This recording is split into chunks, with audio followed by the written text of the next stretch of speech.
വീണ്ടും മറ്റൊരു Messi magic കാണാനാകുമെന്ന പ്രതീക്ഷയിലാണ് നിലവിൽ ആരാധകരുള്ളത്. നിലവിൽ ഇതേവരെ MLS പുതിയ സീസണിന് തുടക്കം കുറിച്ചിട്ടില്ല. നിലവിൽ ജനുവരി മുതൽ ഇന്റർ മയാമി നിരവധി ഫ്രണ്ട്ലി മത്സരങ്ങളിൽ ബൂട്ടുകെട്ടുന്നുണ്ട്. സൂപ്പർ താരമായ മെസ്സിയുടെ ഗോളടിയും ഇന്റർ മയാമിയുടെ മികച്ച കളിയും കാണാൻ ആരാധകരും കാത്തിരിപ്പിലാണ്. വീണ്ടും മിയാമി കളത്തിലേക്ക് ഇറങ്ങുകയാണ്. നാളെ ഇന്ത്യൻ സമയം രാവിലെ 6 മണിക്കാണ് ഇന്റർ മയാമിയുടെ മത്സരം നടക്കുന്നത്. ഫ്രണ്ട്ലി മത്സരത്തിൽ ഒർലാൻഡോ സിറ്റി FCയെയാണ് ഇന്റർ മയാമി നേരിടുക. ക്ലബ്ബ് വേൾഡ് കപ്പ് അടക്കം നിരവധി ടൂർണമെൻറ്റുകളാണ് ഇന്റർ മയാമിക്ക് ഈ സീസണിൽ മുന്നിലുള്ളത്. അതുകൊണ്ട് തന്നെ മികച്ച രീതിയിൽ സീസൺ ആരംഭിക്കുക എന്ന ലക്ഷ്യത്തോടു കൂടിയാണ് ഇന്റർ മയാമി നിരവധി ഫ്രണ്ട്ലി മത്സരങ്ങൾ കളിച്ചു തീർക്കുന്നത്. ഇക്കഴിഞ്ഞ ഇന്റർ മയാമിയുടെ പോരാട്ടത്തിൽ ഗോളും അസിസ്റ്റുമായി നായകനായ ലിയണൽ മെസ്സി മിന്നിത്തിളങ്ങിയിരുന്നു. മെസ്സിയുടെ അതേ പ്രകടനം ഇന്നും ആവർത്തിക്കുമെന്ന പ്രതീക്ഷയിലാണ് നിലവിൽ ആരാധകരുള്ളത്.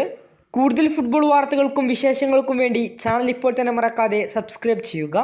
കൂടുതൽ ഫുട്ബോൾ വാർത്തകളും വിശേഷങ്ങളുമായി ഇനിയും കാണാം.